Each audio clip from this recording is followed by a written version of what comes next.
హల్లెలూయా. స్తోత్రం చెప్దామా? ఎంతమంది అడిగారు నాతో మాట్లాడేసేయ్ అని? కొన్ని చేతులు లేవలేదంటే అడగలేదా? దేవునికి స్తోత్రం. నేను అనుకుంటున్నాను అడిగిన ప్రతి ఒక్కరితో ప్రభు మాట్లాడబోతూ ఉన్నాడు. హల్లెలూయా. ఆయన నీతో మాట్లాడితే నీ బ్రతుకు మారిపోతాయి, జీవితం మారిపోతాయి, కుటుంబ విలువలు మారిపోతాయి, ఏమంటే పరిస్థితులు మారిపోతాయి. దేవునికి స్తోత్రం చెప్దామండి. హల్లెలూయా. కాబట్టి ప్రభు మాట్లాడబోతూ ఉన్నాడు. శ్రద్ధ కలిగి దేవుని మాటలు మనం జాగ్రత్త కలిగి మనం ఆలకించుదాం. హల్లెలూయా. గట్టిగా దేవునికి స్తోత్రం చెప్దామండి. మన దేవుడు అద్భుతాలు జరిగించే దేవుడు, ఆశ్చర్యకరుడైనటువంటి దేవుడు. ఆయనకు అసాధ్యమైనదంటూ ఏది లేదని వాక్యంలో ఎంతో స్పష్టంగా రాయబడింది. హల్లెలూయా. దేవుని బిడ్డలారా, ఆయనకు అసాధ్యమైందంటూ ఏది లేదు, ఆయన చేయలేదంటూ ఏది లేదు. ఏదైనా ఒక పని చేయడానికి, ఒక కార్యం చేయడానికి గొప్ప గొప్ప వాటిని కోరుకునే దేవుడు కాదు. హల్లెలూయా. ఏమండి, ఒక చిన్న ఎగ్జాంపుల్తో నేను ఈ యొక్క వాక్యం లోనికి వెళ్ళాలని, మిమ్మల్ని ఇంకా కొంచెం లోపల తీసుకెళ్లాలని ఆశపడుతూ ఉన్నాను. దేవుని బిడ్డలారా, ఈ లోకంలో కాంపిటీషన్తో నడుస్తున్నటువంటి యొక్క ప్రపంచంలో, ఈ లోకంలో ఏమండి, నేటి విద్యారంగాన్ని మనం కనుక చూసుకుంటే, విద్యా వ్యవస్థను కనుక మనం చూసుకుంటే, ఒకప్పుడు విద్యాలయాలు కానీ విద్య కానీ ఎవరిని కోరుకుని అంటే చదువు రాని వారిని కోరుకొని వారిని తమ స్కూల్కి నడిపించుకొని వారిని విద్యావంతులుగా మార్చేటి ఒకప్పటి విద్యాలయాలు. స్తోత్రం చెప్పండి. అవునా కదమ్మా? ఒకప్పుడు విద్యాలయాలు ఎలా ఉండి, చదువు రాని వారి వెనకాల పడి, ఎవరైతే ఇంకా ఊళ్ళల్లో చదువు సంధ్యలు లేకుండా ఉన్నారో, ఎవరైతే ఇంకా కాలేజీలకు కానీ స్కూల్స్కి కానీ వెళ్ళలేని వాళ్ళు ఉన్నారో, వారి వెనకాల పడి వారి దగ్గరికి వెళ్ళి వారిని కన్సల్ట్ అయ్యి, అయ్యా నువ్వు చదువుకయ్యా, నీ భవిష్యత్తు బాగుంటుంది, నువ్వు చదువుకో, స్కూల్కి రా, నీ జీవితం బాగుంటుందని వెనకపడి మరి స్కూల్కి లాక్కెళ్ళినటువంటి రోజుల్లో నుంచి ఏ రోజుల్లోకి మనం వచ్చామో తెలుసా? నేటి విద్యాలయాలు, నేటి విద్యా వ్యవస్థ ఎలా తయారైందో తెలుసా? చదువుకున్న వారు వెనకాల పడుతున్నాయి. ఎవడు బాగా చదివితే వాడు వెనకాల పడేటటువంటి స్థితికి దిగజారిపోయింది నేటి విద్యా వ్యవస్థ. హల్లెలూయా. అవునా కదా? చెప్పింది వాస్తవమా కదా?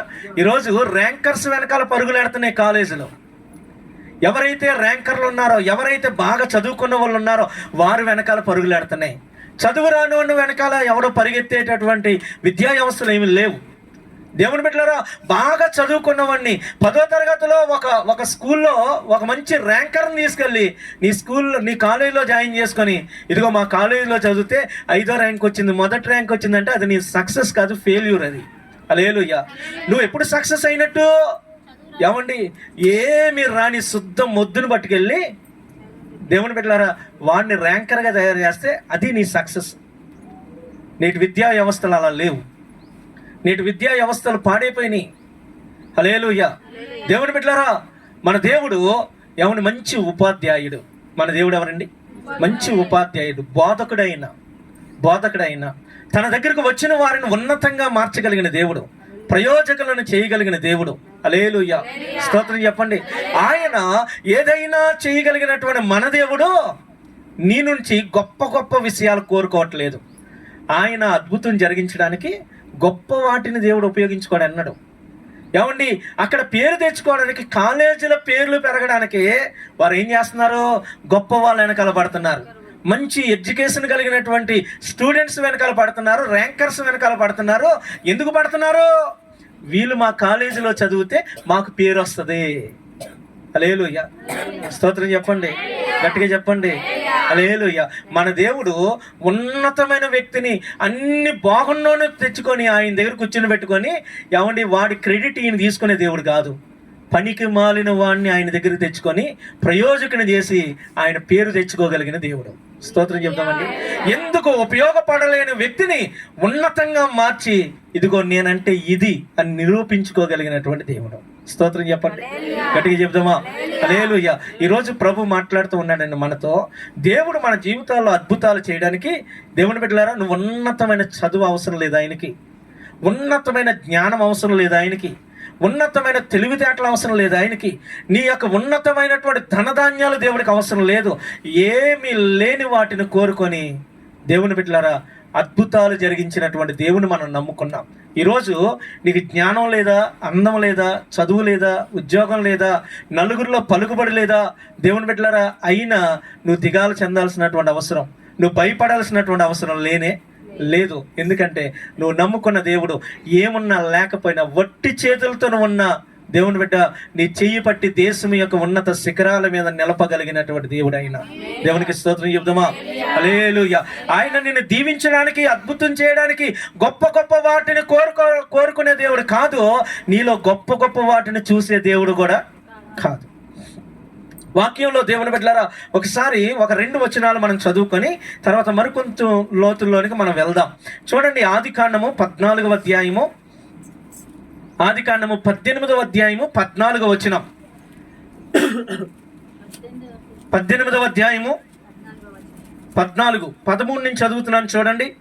13వ వచనం నుండి, అంతటి యెహోవా అబ్రహాముతో, వృద్ధురాలనైన నేను నిశ్చయముగా ప్రసవించేదనా అని సారా నవ్వనేలా? యెహోవాకు అసాధ్యమైనది ఏదైనా ఉన్నదా? స్తోత్రం చెప్పండి. హల్లెలూయా. దేవుని బిడ్డలారా, జాగ్రత్తగా వినండి.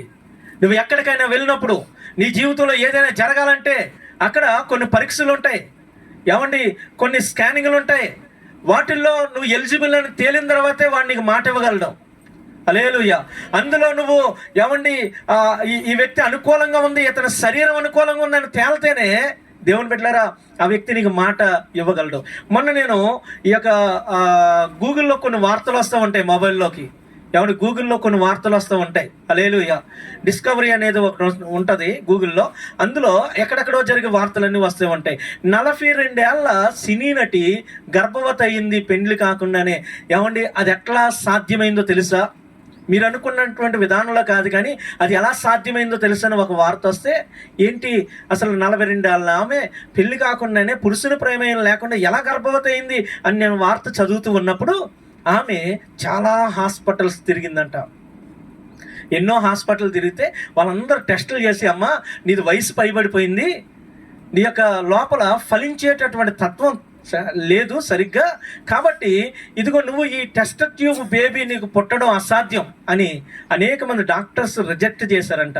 కానీ చివరికి ఎక్కడో ఒక చోట ఒక వైద్యురాలు ఆమె మీద పరీక్షలు చేసి, లేదమ్మా ప్రయత్నం చేద్దాం, అవితే అవ్వచ్చు అన్నప్పుడు, ఏమండి అది ఫలించింది. ఈరోజు కవల పిల్లలు ఆమె గర్భంలో ఉన్నారంట. పెళ్ళి అవ్వకుండానే నా వయసు పైబడుతుంది కదా, నాకు తోడు ఎవరైనా ఉండాలి కాదని టెస్ట్ ట్యూబ్ బేబీని తన కండానికి సిద్ధపడింది ఆమె. హల్లెలూయా. ఇది నేను ఎందుకు చెప్తున్నానంటే, ఆమె అప్పటికే సుమారుగా ఒక 20-30 హాస్పిటల్ తిరిగిందంట, ఆ టెస్ట్ ట్యూబ్ సెంటర్లో తిరిగిందంట, ఎంతో మంది దగ్గరికి వెళ్ళిందంట. పిల్లలు లేని ఎంతో మంది మా దగ్గరికి వస్తే పిల్లలు పుట్టారు అనే హాస్పిటల్ అన్నీ తిరిగితే వారందరూ అన్న మాట ఏంటో తెలుసా? నీ శరీరం పిల్లల కన్నానికి అనుకూలంగా లేదు. ఎన్ని సంవత్సరాలకి? 40 సంవత్సరాలకి. వృద్ధాప్యం వచ్చిందా అంటే ఆవిడ ఫోటో చూస్తే మీరు, అరే ఈమెకి 40 సంవత్సరాలు ఉన్నాయా అన్నట్టుకున్నది ఆమె. హల్లెలూయా. ఏమండి, ఆమె తినడానికి తిండి లేని ఆమె కాదు, ఒక సినీ హీరోయిన్. ఏమండి, సుఖ సౌఖ్యాలతో బ్రతికిన ఆమె, తనకి ఏది అవసరమో ఎన్ని సమకూర్చుకుంటున్నటువంటి ఆమె 40 సంవత్సరాల వయసులోనే పిల్లల కన్నానికి పనికి రాకపోతే, ఇది ఇక్కడ మనకు కనబడే ఈమె ఎండకి ఎండి వానకు తడిసి అడవుల్లో కొండల్లో గుట్టల్లో బ్రతుకుతున్నటువంటి ఈమె వయసు 90 సంవత్సరాలు. ఎన్ని సంవత్సరాలు? 90 సంవత్సరాలు. హల్లెలూయా. పిల్లలు పుడతారంటే ఈమెకే నమ్మకం లేదు. వృద్ధాప్యం వచ్చింది, శరీరం ముడతలు పడింది, ఏమంటే కానుపు ఉడుకుపోయింది, స్త్రీ ధర్మం నిలిచిపోయింది. ఈ సమయంలో నాకెలా పిల్లలు పుడతారో ఆమె నవ్వుకుంటుంది. హల్లెలూయా. దేవుడు ఏమన్నాడు తెలుసా? నా బిడ్డ, యెహోవాకు అసాధ్యమైంది ఏదైనా ఉందా? ఏమండి, నీ వయసు నాకు అవసరం లేదు, ఏమండి నీ వృద్ధాప్యం, నీ యొక్క ఏమండి యవ్వనం నాకు అవసరం లేదు. నేను చెయ్యాలనుకుంటే ఇవన్నీ నాకు అవసరం లేదు, ఎలాగైనా నేను మేలు చేస్తాను. హల్లెలూయా. ఈరోజు ఏమండి హాస్పిటల్కి వెళ్ళాక కొంత పీరియడ్ మాత్రమే ఉంటుంది ఏదైనా ఒక పని చేయడానికి. ఇప్పుడు వ్యాధి స్టార్టింగ్లో ఎలా అనుకో భరోసా ఇస్తాడు, ఏం కదమ్మా తగ్గిపోద్ది. అదే ఫైనల్ స్టేజ్లో వెళ్తే చెప్పండి, లేదమ్మా నా వల్ల కాదు. అంటే ఈ లోకంలో ఎవడైనా ఏదైనా చేయడానికి మనలో అనుకూలతను చూస్తాడు. లోపల అనుకూలత ఉంటేనే వాడు చేయడానికి వాడు వల్ల అవ్విద్ది. నీ దేవుడికి అనుకూలత అవసరం లేదు. స్తోత్రం చెప్పండి. నీ శరీరంలో ఎలాంటి ఉన్నా, నీ కుటుంబ పరిస్థితులు ఎలాగున్నా, అది తల కిందులుగా ఉన్నా, కాళ్ళు పైకి తల కిందగా ఉన్నా ఆయన ఏదైనా చేయగలిగిన దేవుడు. దానికి ఉన్నతమైన వాటిని కోరుకునేవాడు కాదు మన దేవుడు. చిన్న చిన్న వాటితోనే అద్భుతాలు జరిగించగలిగిన దేవుడు. స్తోత్రం చెప్దామండి. హల్లెలూయా. గట్టిగా చెప్దాం, గట్టిగా స్తోత్రం చెప్దాం. చూడండి, మరొక వచనాన్ని నేను మీకు జ్ఞాపకం చేస్తున్నాను, చూపిస్తున్నాను. వాక్యంలో నుంచి 2వ రాజుల గ్రంథము 3వ అధ్యాయములో ఒక అద్భుతమైన మాట అక్కడ రాయబడి ఉంటుంది. 2వ రాజుల గ్రంథము 3వ అధ్యాయము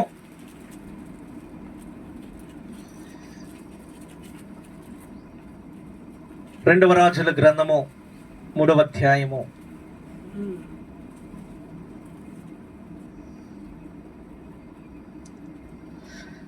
16వ వచనం నుంచి చదువుదాం. యెహోవా సెలవిచ్చినదేమనగా, ఈ లోయలో చాలా గోతులను త్రవ్వించండి. యెహోవా సెలవిచ్చినదేమనగా, గాలియే గాని వర్షమే గాని రాకపోయినను మీరును మీ మందలను మీ పశువులను త్రాగుటకు ఈ లోయ నీళ్లతో నిండును. అది యెహోవా దృష్టికి ఏంటంట? చిన్న విషయం, అల్పమే. హల్లెలూయా. ప్రభు స్తోత్రం చెప్దామా? హల్లెలూయా. ఇక్కడ ఈ యొక్క అధ్యాయం మొదట్లో మనం చదివితే 3 రాజులు కలిసి ఒక రాజు మీదకి యుద్ధానికి వెళ్ళారు. 3 దేశాల రాజుల సైన్యం కలిపి ఒక దేశం మీదకి యుద్ధానికి వెళ్తే, ఆ దేశం మీదకి యుద్ధానికి వెళ్ళడానికి ముందు ఒక ఎడారిని దాటాల. ఎడారిలో భయంకరమైన ఎండ వేడిమికి తట్టుకోలేక సైన్యము వారి యొక్క గుర్రాలు వారితో తీసుకెళ్ళినటువంటివన్నీ కూడా ఎవరి దప్పికతో గొంతు ఎండిపోయి యుద్ధానికన్నా ముందే చచ్చిపోయే పరిస్థితుల్లో వెళ్ళిపోయారు. వాళ్ళు సొమ్మసిల్లిపోయారు వాళ్ళు. అలాంటి పరిస్థితుల్లో దేవుని బిడ్డలారా, ఏమండి, ఒక రాజు అడుగుతూ ఉన్నాడు. ఇశ్రాయేలు రాజుని యెహోషాపాతు అనే రాజు అడుగుతూ ఉన్నాడు. ఏమనో తెలుసా? ఇదిగో చూడండి, ఒకసారి 10వ వచనం మనం చదువుదామా. ఇశ్రాయేలు రాజు కటకట 3 రాజులమైన మనలను మోయాబీల చేతులకు అప్పగింపవలనని యెహోవా మనలను పిలిచిననగా, ఏమండి, యెహోషాపాతు అంటున్నాడు, అతని ద్వారా మనం యెహోవా యొద్ద విచారణ చేయుటకు యెహోవా ప్రవక్తలలో ఒకడైనా ఇచ్చట లేడా అని అడిగాను. ప్రభుకు స్తోత్రం చెప్పండి. 3 రాజులండి, వారి సైన్యం అండి, అరణ్యములో ఎడారిలో గొంతు ఎండిపోయి చావడానికి సిద్ధంగా ఉన్నటువంటి సమయంలో ఇశ్రాయేలు రాజు అంటున్నాడు, అయ్యో, మనం ఇక్కడ చచ్చిపోవడానికి మనం ఇక్కడికి వచ్చాం. ఆ రాజు చేతులకు మనల్ని అప్పగించడానికి దేవుడు మన ఎడల ఈ రకమైనటువంటి పనులు చేయించాడే అని వాపోస్తున్నటువంటి రోజుల్లో, అలాంటి సమయంలో పరిస్థితుల్లో పక్కనున్న యెహోషాపాతు అనే ఒక భక్తిపరుడైనటువంటి రాజు, దేవుని యందు విశ్వాసం కలిగినటువంటి రాజు ఇశ్రాయేలు రాజుతో అన్నాడు. ఏమన్నాడు తెలుసా? ఇదిగో, మనం ఏం చేయాలో మనకు తెలియజేయడానికి ఇక్కడ దేవుని సేవకుల్లో ఒకడు కూడా లేడా? యెహోవా ప్రవక్తల్లో ఒకడైనా ఇక్కడ ఉంటే కనుక అతను పిలవండి, మనం ఏం చెయ్యాలో అతను మనకు చెప్తాడు. స్తోత్రం చెప్దామా? గట్టిగా చెప్దామా? దేవుని బిడ్డలారా, ఈరోజు ఏమండి, దైవజన్ అంటే ఏమనుకుంటున్నావు? దేవుని బిడ్డలారా, నువ్వు ఏం చేయాలో, ఎలా నడవాలో, ఎట్టెళ్ళాలో, ఏ రకంగా నువ్వు బ్రతకాలో తెలియలేనటువంటి సమయంలో నీకు మార్గం చూపించగలిగినోడు దైవజనుడు. స్తోత్రం చెప్దామండి. నువ్వు ఏం చేస్తే దేవుని కనికరం నీ మీదకి వస్తుందో నీకు నేర్పించగలిగినోడు దైవజనుడు. హల్లెలూయా. స్తోత్రం చెప్దామా? హల్లెలూయా. దేవుని బిడ్డలారా, ఏమండి, ఈ విషయం ఇశ్రాయేలు దేశంలో దైవజనుడు ఉన్నాడు, కానీ ఆ దైవజనుడు విలువ ఇతనికి తెలియక ఇతను ఏం చేస్తున్నాడు? మనం సావబోతూ ఉన్నామని నిరాశలోనికి వెళ్ళిపోయాడు. మన ప్రాణాలు పోతాయేమో అని భయంలోనికి వెళ్ళిపోయాడు. దైవజనుడు విలువ తెలిసిన యెహోషాపాతు ఏమన్నాడమ్మా? ఆయన్ని ఇక్కడ పిలవండి, మనం ఏం చేస్తే బయటకు వస్తాం ఆయన మనకు చెప్తాడు. ప్రభుకి స్తోత్రం చెప్తామా? ఈరోజు దేవుని బిడ్డ, నీతో ఉన్నటువంటి నీ సేవకుడు, నీతో ఉన్నటువంటి నీ యొక్క ఎవరి సంఘం విలువ నీకు తెలియలేనప్పుడు కృంగిపోతావు. బలహీనతను చూసి కృంగిపోతావు, సమస్యను చూసి కృంగిపోతావు, అనారోగ్యాన్ని చూసి కృంగిపోతావు, పరిస్థితులను చూసి నువ్వు కృంగిపోవద్దు. నీతో ఉన్న సంఘం దేవుడు రక్తం ఇచ్చి కొనుక్కున్న సంఘం. ప్రభు స్తోత్రం చెప్పండి. నీ దైవజనుడిని దేవుడు ఇష్టపడి పిలుచుకున్నటువంటి దైవజనుడు. దేవుని బిడ్డ, నువ్వు వెళ్ళి ఆయన దగ్గర అడుగు, అయ్యా, నా పరిస్థితి ఇది అయ్యా, నేనేం చేస్తే బయటకు వస్తాను, ఇందులోంచి బయటికి రావాలంటే నేనేం చేయాలా, ఎలా బ్రతకాలని నీ దైవజనుడి దగ్గర నువ్వు వెళ్ళి అడిగితే ఆయన సరైన మార్గాన్ని నీకు బోధిస్తాడు. ఆమెను చెప్పండి. సరైన మార్గాన్ని నీకు బోధిస్తాడు. దైవజనుడు వచ్చాడండి. దైవజనుడు వచ్చిన తర్వాత దైవజనుడు అడుగుతూ ఉన్నారు. ఇక్కడ ఇంకొక అద్భుతమైన మాట ఉంటుందండి. దేవుని బిడ్డలారా, చూడండి 11వ వచనం. యెహోవా యొద్ద విచారణ చేయటకు యెహోవా ప్రవక్తల్లో ఒకడైనా ఇచ్చడం లేడా అని అడిగాను. అంతటి ఇశ్రాయేలు రాజు అంటున్నాడు, సేవకుల్లో ఒకడు, ఇశ్రాయేలు రాజు సేవకుల్లో ఒకడు అంటున్నాడు, ఏలియా చేతుల మీద నీళ్లు పోయిచూ వచ్చిన షాఫాతు కుమారుడైన ఎలీషా ఇక్కడ ఉన్నాడని చెప్పగా, యెహోషాపాతు, యెహోవా ఆజ్ఞ ఇతని ద్వారా మనకు దొరికిన నేను. మరి ఇశ్రాయేలు రాజు దేవుని బిడ్డలారా ఏమంటున్నాడు తెలుసా? చూడండి 13వ వచనంలో, ఎలీషా ఇశ్రాయేలు రాజును చూసి, ఏమంటే ఎలీషాను పిలుచుకొచ్చారు. ఎలీషాను పిలుచుకొచ్చిన తర్వాత ఇక్కడ ఎలీషా ఇశ్రాయేలు రాజుతో అంటూ ఉన్నాడు, నాతో నీకేమి నిమిత్తము? నీ తల్లిదండ్రులు ఉంచుకొని ప్రవక్తల యొద్దకు పొమ్మనెను. స్తోత్రం చెప్పండి, గట్టిగా చెప్పండి అమ్మా. ఏమండి ఎలీషా గారు వచ్చి ఏమన్నాడమ్మా? ఈరోజు ఇదే మాట నేనంటే మీకు బాధ కలిగిద్ది. ఇదే మాట నేనంటే నువ్వు పాస్టర్ కదా, సేవకుడు కదా, నీకెందుకు మనసులో అనిపిస్తుంది. మనకి పాస్టర్ గారిని పిలిచి, అయ్యా మేము చావబోతున్నాం, మాకు ఒక మార్గం చూపించని దైవజను పిలిస్తే, చచ్చిన వాళ్ళని లేవనెత్తినటువంటి దైవజనుడు, దేవుని చేత ఎన్నుకోబడినటువంటి దైవజనుడు ఏమన్నాడు? నీ తల్లిదండ్రులు ఉంచుకున్న ప్రవక్తల దగ్గరికి వెళ్ళు, నా దగ్గరికి ఎందుకు వచ్చావు అన్నాడు. అన్నాడా లేదా? అట్లట్లేదు. హల్లెలూయా, స్తోత్రం చెప్పండి. దేవుని బిడ్డ, ఇది నేను ఏదైనా ఒక మాట అన్నప్పుడు దానికి వాక్యం ఉంటుంది, వాక్యంలో రెఫరెన్స్ ఉంటుంది. అది లేకుండా నేను మాట్లాడను. ఎందుకంటే నేను వాక్యాన్ని మీరు అడుగు ముందుకేస్తే దేవుడు నన్ను అభివృద్ధి చేయడం, ఆశీర్వదించడం. హల్లెలూయా, స్తోత్రం చెప్పండి. ఏమండి నువ్వు ఒక చోటుండి అక్కడ ఏమండి ఇప్పుడు జగతక్కల బర్రె ఉందండి, చక్కగా పాపం రోజు మొన్నటిదాకా పూజలు అయినప్పుడు ఆ కొట్టు చూసుకునేది, బరికి వెళ్ళేది, అన్నీ చేసేది, ఇన్ని చేసేది. ఏమండి సాయంత్రం అయ్యేటోడికి ఆ బర్రె మా ఇంటికి వచ్చి పాలు ఇచ్చింది అనుకో, ఆమెకి ఇవ్వట్లా, పక్కింటికి పోయి అక్కడెక్కడో ఎవడికో పాలు ఇచ్చి వస్తుంది అనుకో, ఏం చేస్తుంది? కోపం ఉండదా? బాధ ఉండదా? తిండి ఎక్కడా? పాలు ఎక్కడా? హల్లెలూయా, స్తోత్రం చెప్పండి. లేదా ఏమండి జగతక మంచిగా పాలు విత్తుకొని ఆల బర్రెని తీసుకొని వెళ్ళి ఇంకొకటి మేపమంది అనుకో, మేపుతాడా? మాట్లాడలేదు, మేపడు. బిడ్డ నువ్వు ఒక సంఘంలో ఉన్నప్పుడు నీ సంఘ కాపరి నీ కోసం బాధ్యత తీసుకుంటాడు. కష్టమైన నష్టమైన వ్యాధైన బాధైన నీ కాపరు నీ కోసం బాధ్యత తీసుకుంటాడు. పక్క కాపరు ఎందుకు చూస్తాడు నిన్ను? ఏమండి పక్కనోడికి ఏంటి బాధ? హల్లెలూయా, నువ్వు పాలు ఏడేస్తున్నావు, నువ్వు ఎక్కడ నీకున్న దాంట్లో నువ్వు ఏ పరిచర్యకు నువ్వు సహాయం చేస్తున్నావు, ఆ సేవకు నేను పట్టించుకుంటాడు. హల్లెలూయా అమ్మ, అవునా కదా? అట్లట్లేదు. హల్లెలూయా, దేవుని బిడ్డలారా, ఇదిగో ఇక్కడ ఈ దైవజనుడు కూడా అదే అంటున్నాడు. ఏ దైవజనుడు? అగస్టిన్ గారు అంటలేదు ఈ మాట, ఎలీషా గారు అంటున్నాడు. ఏమంటున్నాడు? నీ తల్లిదండ్రులు ఉంచుకున్న ప్రవక్తలు ఉన్నారు కదా, వెళ్ళి అక్కడికి వెళ్ళి విచారణ చేయి, నా దగ్గరికి ఎందుకు వచ్చావు? హల్లెలూయా, చదువుదామా? ఏమండి అప్పుడు దేవుని బిడ్డలారా, అలాగనవద్దు, మోయాబీయుల చేతికి అప్పగింపవలనని యెహోవా రాజులమైన మా ముగ్గురిని పిలిచినని ఇశ్రాయేలు రాజుతో అనినప్పుడు ఎలీషా ఏమంటున్నాడు తెలుసా? ఎవని సన్నిధిని నేను నిలబడి ఉన్నానో, ఇశ్రాయేలు దేవుడైన యెహోవా జీవము తోడు యోధా రాజైన యెహోషాపాతుని నేను గౌరవించని ఎడల, గౌరవము చేయని ఎడల నిన్ను చూచుటకైనను లక్ష్య పెట్టటకైనా నాకు అసలు మనసే లేదురా. హల్లెలూయా, అర్థమైందా? ఈరోజు నేను నీ దగ్గరికి వచ్చి ఇదిగో ఈ ఆలోచన, ఈ ప్రార్థన చేస్తానంటే నీ మీద మక్కువ కాదు. ఇదిగో ఈయన్ని నేను గౌరవిస్తున్నా, ఈ భక్తి కలిగినటువంటి వాడిని నేను గౌరవిస్తున్నాను కాబట్టి నీకు ఆలోచన చెప్పాలనుకుంటున్నాను. స్తోత్రం చెప్పండి, గట్టిగా చెప్పండి. ఎంత భయంకరమైన మాట అండి అది. ఈ యెహోషాపాతు లేకపోతే నీ మొహం చూడడానికి కూడా నాకు ఇష్టం లేదన్నాడు పాస్టర్ గారు. స్తోత్రం చెబుదామా? హల్లెలూయా. ఈరోజు కొన్నిసార్లు దేవుని బిడ్డలారా, మన కుటుంబాల్లో మనం చేసేటటువంటి దాని ద్వారా మనకు అభివృద్ధి వచ్చేస్తుంది అనుకుంటాం. నేను మందిరానికి వెళ్ళకపోయినా, సంఘానికి వెళ్ళకపోయినా, నేను కష్టపడుతున్నాను కాబట్టి డెవలప్ అనుకుంటున్నావు. కాదు, నీ భార్య చేసే ప్రార్థన బట్టి దేవుడు నిన్ను దీవిస్తున్నాడు, మర్చిపోతావు. యెహోషాపాతును బట్టి వచ్చాడండి ఎలీషా గారు, ఇశ్రాయేల్ రాజును బట్టి వచ్చాడు అనుకున్నావా? మాట్లాడలేదు. ఎవరిని బట్టి వచ్చాడు? యెహోషాపాతును బట్టి. హల్లెలూయా. ఈరోజు దేవుని బిడ్డలారా, కొంతమంది అనుకుంటారండి, కొంచెం డెవలప్మెంట్ అవ్వగానే, కొంచెం పైకి లేవగానే నా జ్ఞానం, నా డబ్బు, నా ఉద్యోగం అనుకుంటారు. కాదు, నీ ఉద్యోగం కాదు, నీ డబ్బు కాదు, నీ పదవి కాదు, నీ జ్ఞానం కాదు, నీ కొరకు ప్రార్థించిన నీ తల్లి వల్ల దేవుడు నిన్ను దీవించాడు. నీ కొరకు ప్రార్థించినటువంటి సంఘం వల్ల దేవుడు నిన్ను దీవించాడు. నీ పిల్లల ప్రార్థన ద్వారా నిన్ను దీవించాడు. నీ భర్త ప్రార్థన ద్వారా ఈరోజు నీకు స్థితి ఇచ్చాడు. దేవునికి స్తోత్రం చెప్దామా? హల్లెలూయా.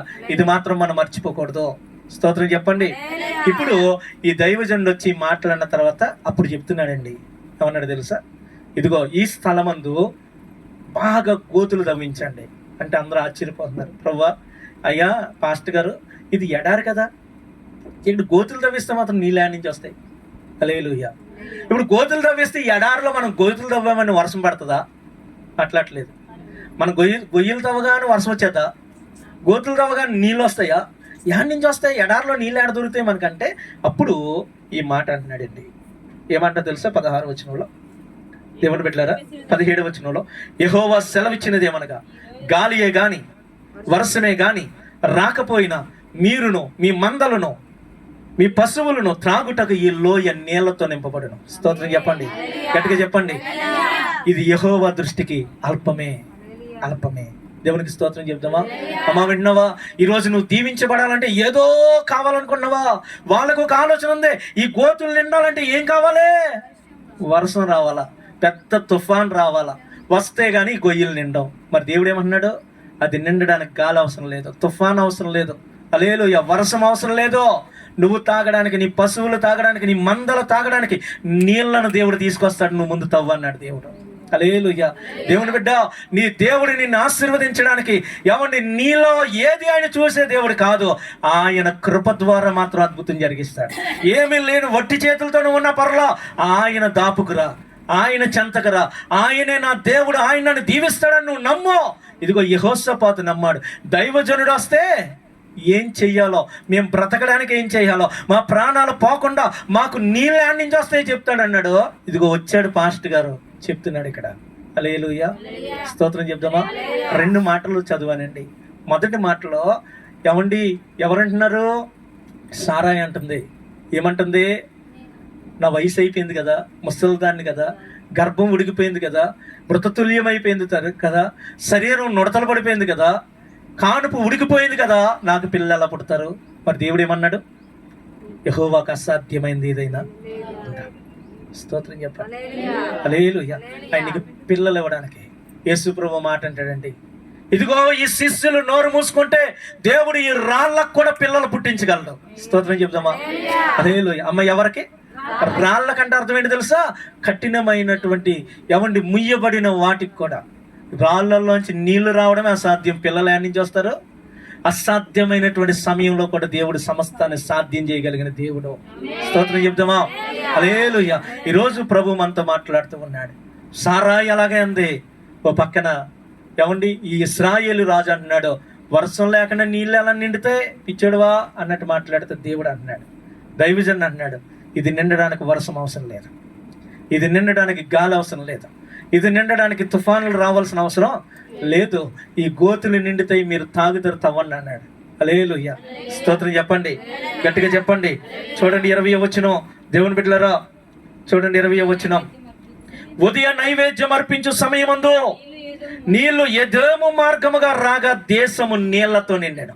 స్తోత్రం చెప్పండి. అమ్మా, వింటున్నారా? ఏమండి, అసలు నీళ్ళే రావనుకున్న స్థలానికి నీళ్ళు ఎలాగొచ్చినాయి?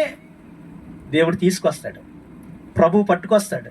నువ్వు నేను చేయాల్సిందల్లా ఆయన మాట నమ్మడమే, ఆయన చెప్పింది మనం చేయడమే. స్తోత్రం చెప్దామా? ఆయనకు అసాధ్యమైందంటే ఏది లేదండి. ఎదోము దేశంలోంచి నీళ్ళు వచ్చినాయి అంట. హల్లెలూయా. ఎక్కడో ఉన్నటువంటి ప్రాంతంలోంచి అక్కడికి వచ్చినాయి. వీళ్ళు అక్కడికి వెళ్ళారా, ఎక్కడికి వచ్చినాయా? అట్లట్లేదండి అమ్మా. వీళ్ళు నీళ్ళ కోసం అక్కడికి వెళ్ళారా, నీళ్లు వీళ్ళ కోసం ఇక్కడికి వచ్చినాయా? ఎందుకు? వీళ్ళ దగ్గర దేవుని వాగ్దానం ఉంది, దేవుని మాట ఉంది, దేవుడిచ్చిన మాట ఉంది వీళ్ళ దగ్గర. హల్లెలూయా, స్తోత్రం చెప్పండి. ఇదిగో నువ్వు దేవుడిచ్చిన మాటను పట్టుకొని ప్రార్థించు. నువ్వు నీళ్ళ కొరకు, పని కొరకు, ఉద్యోగం కొరకు ఎక్కడికెక్కడ కొరకు పరుగులు పెట్టాల్సిన అవసరం లేదు. అదే నిన్ను వెతుక్కుంటే నీ దగ్గరికి వస్తుంది. ఆమెను చెప్పండి. విశ్వాసం లేదా? ఒక్క నోటండ కూడా ఆమెనని మాట రాలేదు. హల్లెలూయా. దేవుని బిడ్డలారా, దాని కొరకు నువ్వు పరుగులెత్తాల్సిన అవసరం లేదు. అదే నిన్ను వెతుక్కుంటే నీ దగ్గరికి వస్తుంది, అదే నీ దగ్గరికి వస్తుంది. హల్లెలూయా. దేవుడు నిన్ను ఆశీర్వదించడానికి నీళ్లు రావడానికి వర్షం అవసరం లేదు. స్తోత్రం చెప్పండి. గాలి అవసరం లేదు ప్రభువుకి. హల్లెలూయా. ఏదున్నా లేకపోయినా నిన్ను దీవించాలనుకున్న దేవుడిని నిన్ను దీవించేదాకా విడిచిపెట్టడం. వీళ్ళు నీళ్ళు ఎత్తుకుంటే ఈయన వెళ్ళలేదు, నీళ్ళే వీళ్ళని ఎత్తుకుంటూ వచ్చింది. ప్రభు స్తోత్రం చెప్దామా. నువ్వు దేవుని మాట మీద విశ్వాసంతో ఉంటావు, దేవుని మాటను నమ్ము. ఆయన చెప్పాడా జరిగిద్దంతే. ఎలా జరిగిద్ది అయ్యగారు? నాకు తెలియదు, ఎవరికి తెలియదు ఈ భూమి మీద ఎలా జరిగిద్దో, కానీ జరిగిద్ది. భూమి గతించిపోయిన, ఆకాశం గతించిపోయిన, నా మాటలు గతించమని వాగ్దానం చేసిన దేవుడు నీ పక్షంగా నిలబడ్డాడు. మాట ఇచ్చి మాట తప్పేవాడు కాదు ఆయన. గట్టిగా దేవునికి స్తోత్రం చెప్దామా, గంభీరంగా చెప్దామా. హల్లెలూయా. ప్రభుకి స్తోత్రం చెప్దాం. హల్లెలూయా. దేవుని బిడ్డలారా, కాబట్టి ఈరోజు ప్రభు మనతో మాట్లాడుతున్నటువంటి మాట, మన దేవుడు అద్భుతాలు చేసే దేవుడు, ఆశ్చర్యకార్యాలు చేసే దేవుడు. రెండే మాటలు ఏమండి? ఎన్ని మాటలమ్మా? రెండే. ఏంటి రెండు? ఆయనకు అసాధ్యమైంది ఏది లేదు. నీ జీవితంలో పెద్దదిరా ఇది జరగదురా అనుకున్న దానికోసం దేవుడు ఏమన్నాడు? యెహోవా దృష్టికి అల్పం. ఏమండి? ఇక్కడ అన్నాడు కదా 18వ వచనం, ఇది యెహోవా దృష్టికి అల్పమే. నీ దృష్టిలో గొప్పగా ఇది నా వల్ల కాదు, ఇది నేను చేయలేను అనుకున్నది ఏదైతే ఉందో అది నీ దేవుని దృష్టిలో చాలా చిన్నదే. ఉఫ్ అంటే ఎగిరిపోయేది అది. స్తోత్రం చెప్పండి. ఏమండి? అర్థమైందా? ఉఫ్ అంటే ఎగిరిపోయేది అది. నీకు పెద్దదేమో, ఆయనకి చిన్నదే. హల్లెలూయా. నీకు గొప్పదేమో, ఆయనకి అల్పమైనది. హల్లెలూయా. నీ వల్ల కాదేమో, ఆయన మీద ఆధారపడి ఆయన చేసి చూపిస్తాడు. ఆమేన్ చెప్పండి, గట్టిగా చెప్పండి. హల్లెలూయా. దేవుని బిడ్డలారా, ఆయన చేయడానికి ఏమండి ఏం చేయాలయ్యా? మోసే అంటాడయ్యా 20 లక్షల మందికి మాంసం పెడతానన్నాను, గొర్రెలు కొయ్యాలా, గొడ్లు కొయ్యాలా, సముద్రపు చేపలన్నీ పట్టి తెమ్మంటావా అంటే దేవుడు ఏమన్నాడు తెలుసా? ఒకసారి ఆ మాట కూడా చదవండి. సంఖ్యాకాండము 11వ అధ్యాయము. సంఖ్యాకాండం 11వ అధ్యాయము. సంఖ్యాకాండము 11వ అధ్యాయము 21వ వచనం. అందుకు మోసే, నేను ఈ జనముల మధ్య ఉన్నాను, వారు 6 లక్షల పాదచారులు, వారు నెల దినములు తినుటకు వారికి మాంసం ఇచ్చేదనని చెప్పేదిని, వారు తృప్తిగా తినట్లు వారి నిమిత్తము గొర్రెలను పశువులను చంపవలనా? వారు తృప్తిగా తినట్లు సముద్ర చేపలన్నీ వారి నిమిత్తము కోర్చవలనా అనేను. అందుకు యెహోవా మోసేతో ఇట్లా నేను, యెహోవా బాహుబలము తక్కువైంది అనుకుంటున్నావా? నా మాట నీ ఎడల నెరవేరునో లేదో ఇప్పుడు చూచేదవు. స్తోత్రం చెప్పండి. మోసే ఏమన్నాడు? అయ్యో వీళ్ళందరికీ నెల దినాల మాంసం పెడతానన్నా, మరి మా వెనకాల ఉన్న గొడ్లు కొయ్యమంటావా? సముద్రపు చేపలన్నింటిని కూడా వలలేసుకొని పడితే మాత్రం వీళ్ళకి సరిపోద్దంటావా అంటే దేవుడు ఏమన్నాడు తెలుసా? మోసే అంటే నేనంత నీకు బలహీనుడిగా కనబడుతున్నానా? చేతకానోడి కింద కనబడుతున్నానా? చేయలేను అనుకున్నావా? నేను ఎంత గొప్ప దేవుణ్ణో నువ్వు చూస్తున్నా మహిమను అన్నాడు. స్తోత్రం చెప్పండి. హల్లెలూయా. ఒక్క దాని మీద ఘాటు పన్నవలేదండి దేవుడు. ఒక్క దాన్ని ఘాటు పన్నవలేదు. ఏం చేశాడు తెలుసా? దేవుని బిడ్డలారా, ఒకసారి మనం చదువుదాం. చూడండి, ఇక్కడ రాయబడినటువంటి మాటల్లో 31వ వచనం. తర్వాత యెహోవా సన్నిధి నుండి ఒక గాలి బయలుదేరి సముద్రము నుండి పూరేళ్లను రప్పించి పాలెము చుట్టూ ఈ ప్రక్కను ఆ ప్రక్కను దిన ప్రయాణమంత దూరము భూమి మీద 2 మూరల ఎత్తున పడవేసెను. ఒక దినంలో ఒక మనిషి ఎన్ని కిలోమీటర్లు నడవగలడో తెలుసా? సైంటిఫిక్గా 20 కిలోమీటర్లు. ఎన్ని కిలోమీటర్లు? 20 కిలోమీటర్లు. హల్లెలూయా. ఏమండి? కాసేపు నడిచి కాళ్ళు నొప్పి వస్తుంది, నేను కూర్చొని మళ్ళీ లేచి భోజనం చేసి టిఫిన్ చేసి ఇవన్నీ ఇలా ప్రయాణం చేస్తే ఈజీగా 20 కిలోమీటర్లు నడుస్తాడు. దేవుని దగ్గర నుంచి ఆయన సన్నిధిలోంచి గాలి వెళ్ళిందట, పూరేలను తీసుకొచ్చి ఇలా పాలెం ఎదుట 20 కిలోమీటర్ల దూరం పడేసిందంట. అమ్మ ఎన్ని కిలోమీటర్లు? ఎన్ని పూరేళ్ళు వచ్చినాయి తెలుసా? ఇక్కడ రాయబడింది 2 మూరల ఎత్తున పడవేసెను. ఎన్ని మూరలు? మనిషి నిలబడితే మనిషిలో సగం పూరేళ్ళ మధ్యలో కూరుకున్నాడు ఈయన. బహుశా పూరేళ్ళ తుఫాన్ వచ్చినట్టు వచ్చింది ఆడికి. హల్లెలూయా. స్తోత్రం చెప్పండి. ఇప్పుడు ఒకవేళ మోసే గారు వలలట్టుకొని ఉచ్చులట్టుకొని బయలుదేరితే ఎన్ని దినాలు పట్టేదో ఇన్ని పూరేలు పట్టడానికి? పూరేడు పెట్టండి ఇంతే ఉంటుంది. ఏమండి? అర్థం ఎంతే ఉంటుంది, గట్టి కోస్తే 1 కేజీ మాంసం కూడా వెళ్దేమో. హల్లెలూయా. 1 కేజీ మాంసం కూడా వెళ్దాం. ఏమండి 6 లక్షల మంది ముక్కుల్లో నుంచి వచ్చేదాకా తిన్నారంట. అమ్మా ఎంత? 6 లక్షల మంది ప్రజలు, పాదచారులు, ఏమండి యుద్ధ సైనికులు 6 లక్షల మంది. మరి ఇంకా ఆడవాళ్ళు పిల్లలు వాళ్ళల్లో సుమారు ఒక 20 లక్షల మంది అని ఏమండి బైబిల్ పండితులు చెప్తూ ఉంటారు. ఎక్కడ వారికి వచ్చేదాకా తిన్నారంట? నాసికా రంధ్రంలోంచి వచ్చి వారికి అసహ్యం పుట్టిదాకా తిన్నారంట. హల్లెలూయా. 1 రోజు కాదు, 2 రోజులు కాదు, 3 రోజులు కాదు, నెల దినాలు తిన్నారు. ఎక్కడి నుంచి వచ్చినాయి? ఎవరు పట్టారు? ఎలా సాధ్యమైంది? మోసే ఏమన్నాడు? సముద్రంలో చేపలన్నీ తెచ్చిన వీళ్ళ కడుపులోకి సరిపోతాయా అన్నాడు. దేవుడు తెచ్చిపెట్టాడు. నిజమే, నీకు అనిపించవచ్చు, అరే నా జీతం సరిపోద్దా నా అప్పు కట్టుకోవడానికి, నా స్తోమత సరిపోద్దా ఈ చదువులు చదివించడానికి, హల్లెలూయా హల్లెలూయా, నా జ్ఞానం సరిపోద్దా ఈ యొక్క ఇంటర్వ్యూని నేను ఫేస్ చేయడానికి, నా కుటుంబం సరిపోద్దా ఈ హోదాకి ఏమంటే అర్హత సంపాదించడానికి, నా బలం సరిపోద్దా దీన్ని జయించడానికి. హల్లెలూయా. నీ బలంతో పని లేదు. విను బిడ్డ, నీ బలంతో దేవునికి పని లేదు. నీ చదువుతో, నీ హోదాతో, నీ కుటుంబ బ్యాక్గ్రౌండ్తో దేవుడికి పని లేదు. ఆయన మాట మీద విశ్వాసం ఉంచో. హల్లెలూయా. ఎన్నిక లేని గొర్రెల దొడ్డులో ఉన్న దావీదును తీసుకెళ్లి దేశం యొక్క ఉన్నత శిఖరాల మీద, సింహాసనం మీద కూర్చుని పెట్టాడు. నీ పరిస్థితి మార్చగలిగిన దేవుడు. అసాధ్యమైనది ఏది లేదు. ప్రపంచమేమో తెలివైన వారి వెనకాల పరిగెడుతుంది, వారి తెలివితేటలను క్యాష్ చేసుకోవాలని చూస్తుంది. నీ దేవుడికి నువ్వు తెలివి తక్కువ దానివైనా, ఏమండి ధనం లేని దానివైనా, దేవుని బిడ్డలారా జ్ఞానం లేని దానివైనా, ఎందుకు ఉపయోగపడదురా ఇది అని అందరూ నిన్ను తిట్టించుకుంటున్నా, వీడు పనికి మాలినోడురా అని ఒక నింద నీ మీదేసి ఎవరిని అందరు నిన్ను విడిచిపెట్టినా, నువ్వు ఆయన చేతుల్లోనికి రా. నీ బ్రతుకును ఉన్నతంగా మార్చగలిగిన దేవుడు. హల్లెలూయా. ఆయన చెప్పినట్టు నడువు, ఆయన చెప్పినట్టు చేయి. అసాధ్యమే, అది జరగదు, నిజమే, కానీ ప్రభు చెప్పినట్టు చేయి. ఆయన మాట మీద నమ్మకం ఉంచు. ఏమండి పేతురు ఏమన్నాడు? అయ్యా రాత్రంతా వల్లేసాను కానీ ఒక చేప పడలేదు, అయినను దేని చెప్పున? నీ మాట చెప్పున. ఇది దేవుడికి కావాల్సింది. హల్లెలూయా.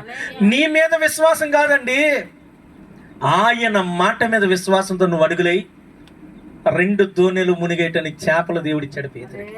హల్లెలూయా. 2 మూరల ఎత్తున ఎవని పూరేళ్ళను తీసుకొచ్చి పడేశాడు దేవుడు. హల్లెలూయా హల్లెలూయా. దేవుని బిడ్డలారా 100 సంవత్సరాల వయసులో 9 సంవత్సరాల సారాకి ఏమండి గర్భఫలం ఇచ్చాడు. ఇస్సాకు అనే కుమారుని దేవుడు. ఇంకో మాట చెప్పిన, ప్రసవ వేదన పడి కన్నదంట ఆమె. ఏ వేదన? అప్పట్లో సిజేరియన్స్ ఎక్కడి?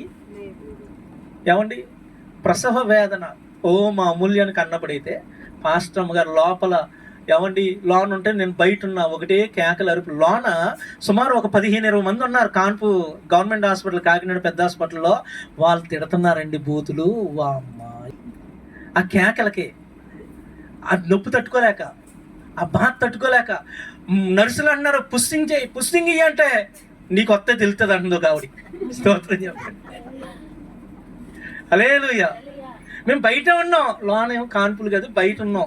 ఏమవుతుందో ఏంటో టెన్షన్లో మా అమ్మ నేను అటు ఇటు తిరుగుతున్నాం. సినిమాలో సినిమా సీన్ లాగా ఇక. హల్లెలూయా. లోనకి వెళ్ళిన తర్వాత బయట తిరుగుతారు కదా, బయట తిరుగుతామంటే లోన్ నుంచి ఒకటే కేకలు, ఏడుపులు, బూతులు, నొప్పి తట్టుకోలేక. అందరు గట్టిగా ఉంటే 25-30 సంవత్సరాలు మించిన వాళ్ళు ఎవరు లేడు. అరే 30 సంవత్సరాల్లోనే పురిటి నొప్పులు తట్టుకోలేకపోతే ముసలామే. ఎంత బలం ఇచ్చాడు దేవుడు. హల్లెలూయా. స్తోత్రం చెప్పండి.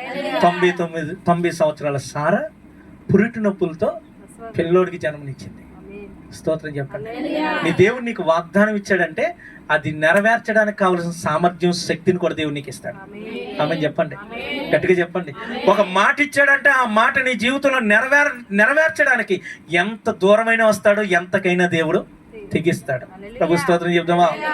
ఎవరిని నమ్మించి నట్టేట ముంచే దేవుడు కాదు, నమ్మించి విడిచిపెట్టే దేవుడు అంతకన్నా. మాట ఇస్తే మాట తప్పడైనా, హల్లెలూయా.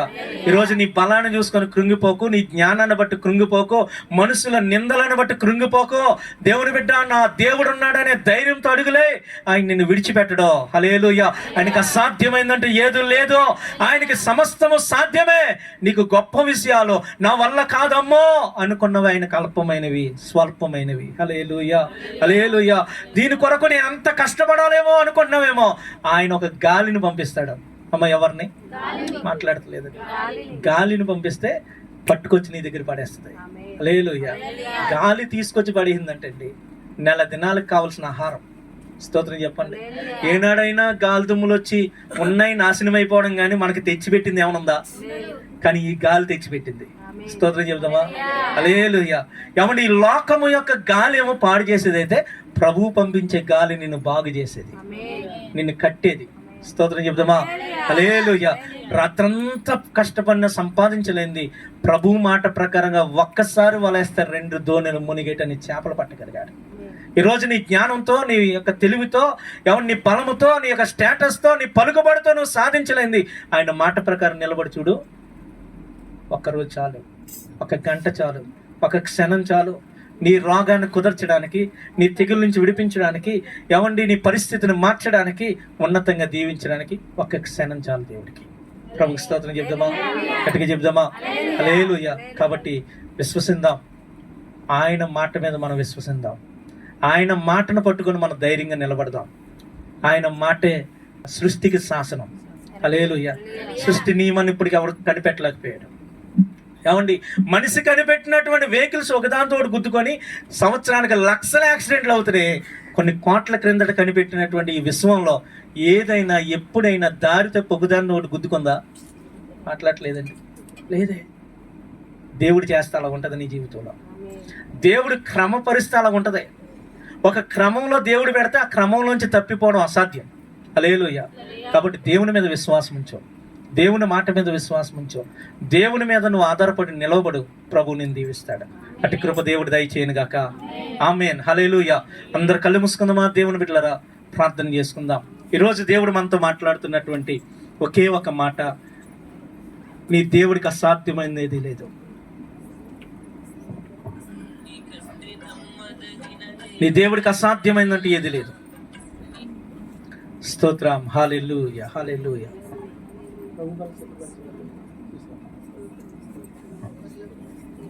యేసయ్యా వందనాలయ్యా. బిడ్డలారా, ప్రార్థన చేద్దామా? ఈరోజు దేవుడు నీతో మాట్లాడుతున్నాడు. ఆయనకు అసాధ్యమైందంటే ఏముంది? నీకు అసాధ్యమే, నీ వల్ల కాదు, నిజమే. నీ బలం చాలదు, నిజమే. ఆయన బలం కూడా చాలదు అనుకుంటున్నావా? నీ చేత కాదు, నిజమే. ఆయనకు కూడా చేత కాదు అనుకుంటున్నావా? దేవునికి కూడా చేత కాని చేస్తున్నావా? ప్రార్థన చేద్దామండి, దయచేసి ప్రార్థన చేద్దాం, ప్రార్థన చేద్దాం, ప్రార్థన చేద్దాం, ప్రార్థన చేద్దాం. బిడ్డలారా, ప్రార్థన చేద్దాం. నీ మనసు దేవుని మీద పెట్టు. ఆయన మాట నిన్ను బలపరిచేది కదా, ఆయన మాట నీ జీవితానికి బలం ఇచ్చేది కదా. ఆయనే నీ పరిస్థితులు మార్చగలిగిన దేవుడు కదా. 90 సంవత్సరాల సారా గర్భాన్ని తెరిచిన దేవుడు ఈరోజు నీ గర్భాన్ని తెరవడానుకుంటున్నావా? 90 సంవత్సరాల సారాకు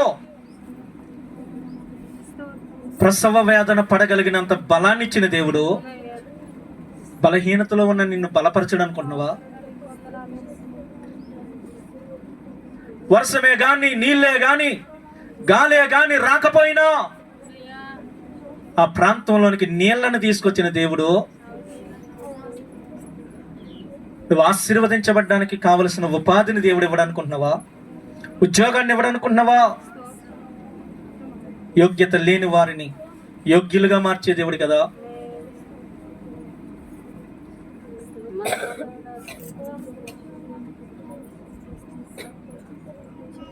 ఇరవై లక్షల మందికి భోజనం పెట్టినటువంటి దేవుడు ఒక్క తూర్పు గాలి చేత 20 లక్షల మందికి కావలసిన పూరేళ్లను నెల దినాలు తినగలిగినంత భోజనాన్ని తీసుకొచ్చిన దేవుడు నీ కుటుంబం యొక్క కరువును తీర్చలేడు అనుకుంటున్నావా? అయ్యో రేపటి దినాన నా పిల్లల కొరకు నేను ఏది సంపాదించలేదే అని నువ్వు ఎందుకు దిగులు పడుతున్నావు? ఆయన మీద ఆధారపడు బిడ్డ, ఆయన మీద ఆధారపడు. నిజమే, నువ్వు నేను కష్టపడితే మోసే అన్నట్లుగా అయ్యా సముద్రపు చేపలన్నీ కోర్చాలా, పశువులన్నీ కొయ్యాలా అన్నట్లుగా మన ఆలోచనలు ఉంటాయి. ఇంకా ఇంకా ఇంకా ఇంకా ఇంకా కష్టపడాలి అనే ఆలోచనలు నీకు ఉంటాయి.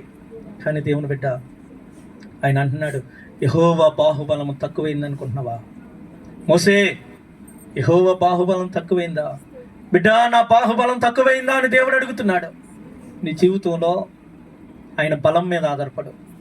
నీ బలం వైపు చూసుకొని కృంగిపోమాక దేవుని బలం పైన నువ్వు ఆధారపడు. స్తోత్రమయ్యా. దేవుని వదులుకొని రాత్రంతా ప్రయాసపడినటువంటి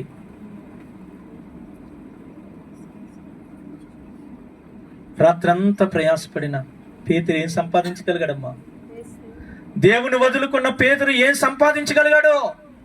ఈరోజు నువ్వెందుకు దేవుని వదిలేస్తున్నావు? ఆయన మాట మీద ఎందుకు విశ్వాసం ఉంచలేకపోతున్నావు? నమ్మి చూడు, నమ్మితే సమస్తము సాధ్యమే. నమ్మిన వానికి సమస్తము సాధ్యమే. నువ్వు నమ్మిన ఎడల దేవుని మహిమను చూస్తావు. వాక్యములు ఎన్నో మాటలు ప్రభు రాయించాడు కదా. ప్రార్థన చేద్దాం. పరిశుద్ధుడా వందనాలు, గొప్ప దేవుడా, మహోన్నతుడా వందనాలు, మహాఘనుడా వందనాలు. ప్రత్యేకమైనటువంటి సమయంలో నీ పాదాల చెంత చేరి ప్రార్థిస్తున్నాం. అయ్యా తండ్రి, బిడ్డలందరినీ దర్శించు, వారి కుటుంబాలను దర్శించు, వారి జీవితాలను దర్శించండి అయ్యా. అయ్యా, ఏదైతే అసాధ్యమని, ఏదైతే మా వల్ల కాదని, ఏదైతే మేము తొలగించుకోలేమని, అయ్యా దేని నుంచి అయితే మాకు స్వస్థత కలగట్లేదని, మాకు విడుదల కలగట్లేదని, ఏదైతే సాధించలేకపోతున్నామని కృంగిపోయారో అయ్యా తండ్రి, నిరాశలో ఉన్నారో, భయములో ఉన్నారో అయ్యా, వాటన్నిటిలో గొప్ప విజయం బిడ్డలకు కలుగును గాక, గొప్ప జయము కలుగును గాక. అయ్యా, ఏదైతే జరగదు అనేటటువంటి తండ్రి స్థితిలో బిడ్డలు ఉన్నారో అయ్యా తండ్రి, అది జరిగించగలిగిన దేవుడు నీ మీద ఆధారపడుతూ ఉన్నాం. గొప్ప అద్భుతం జరుగును గాక, అద్భుతం జరుగును గాక. అసాధ్యములు సుసాధ్యములుగా మార్చబడును గాక. అయ్యా, నీ బాహుబలము మా జీవితాల్లో మేము చూచుదుము గాక.